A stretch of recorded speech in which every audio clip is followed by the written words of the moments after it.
வணக்கம். இன்றைய வீடியோவில் ஒரு ஜேபிஜி ஃபைலில் இருக்கக்கூடிய ஒரு எவாலுவேஷன் ஷீட்டை எப்படி இன்டராக்டிவ் ஒர்க் ஷீட்டாக மாற்றுறது அப்படிங்கிறத தான் பார்க்க போகிறோம்.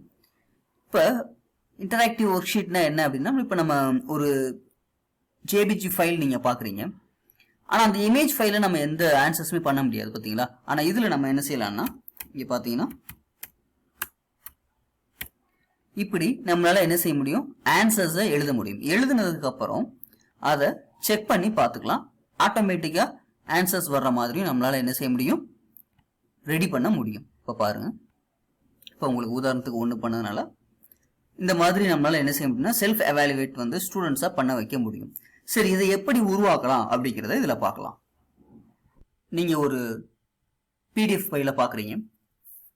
நம்மளால பிடிஎஃப் ஃபைல், ஜேபிஜி, பிஎன்ஜி இந்த 3 ஃபார்மேட்ல இருக்கக்கூடியதை நாம காமிச்ச மாதிரி ஒரு இன்டராக்டிவ் ஒர்க் ஷீட்டா நம்மளால மாற்ற முடியும். சரிங்களா?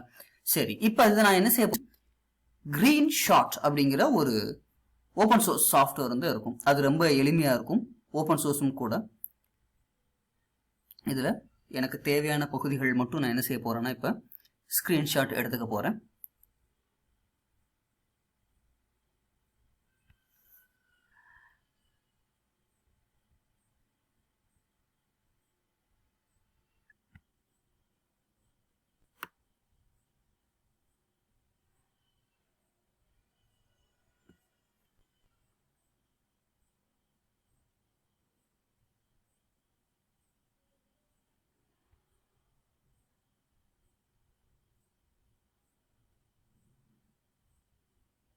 இப்படி ஸ்கிரீன்ஷாட் எடுத்ததுக்கு அப்புறம் சேவ் பண்ணிக்கணும்.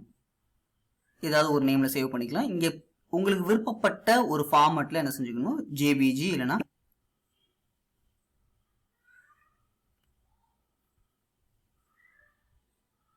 அதை சேவ் பண்ணதுக்கு அப்புறம் இந்த liveworksheets.com அந்த .comக்கு வந்ததுக்கு அப்புறம் இங்க மேக் இன்டராக்டிவ் ஒர்க் ஷீட்ஸ் அப்படிங்கிறது இருக்கும். அதை கிளிக் பண்ண உடனே கெட் ஸ்டார்டட் அப்படிங்க.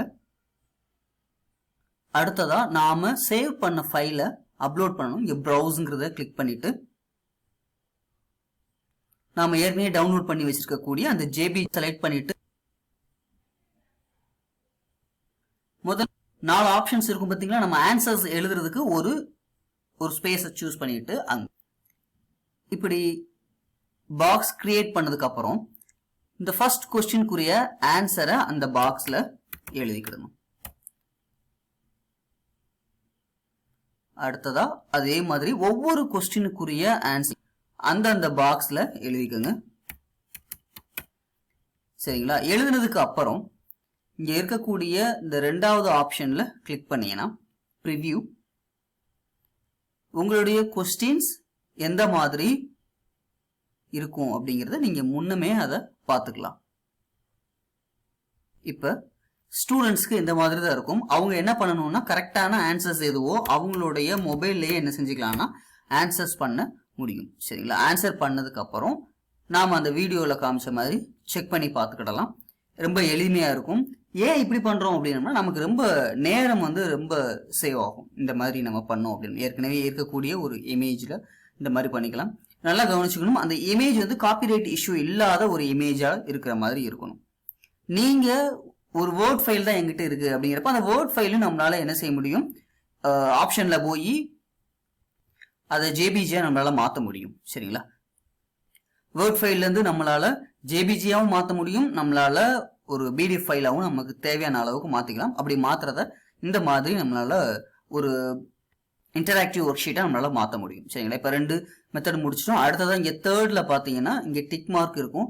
அங்க போய் கிளிக் பண்ணோம் அப்படின்னா அது சேவ் ஆகும். இந்த சேவ்ல சில ஆப்ஷன்ஸ் கேட்கணுமா, நீங்க இந்த ஒர்க் ஷீட்டை மற்ற டீச்சர்ஸ் கூட நீங்க ஷேர் பண்ண விரும்புறீங்களா அப்படின்னு இருக்கும். நீங்க உங்களுக்கு நோ கொடுத்துக்கிடலாம்.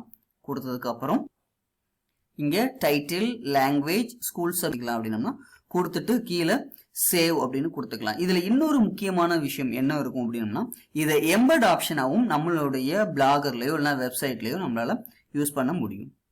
ஒரு ஆசிரியர்களுக்கு ஒரு பயனுள்ள ஒரு தளம், பயன்படுத்தி பாருங்க.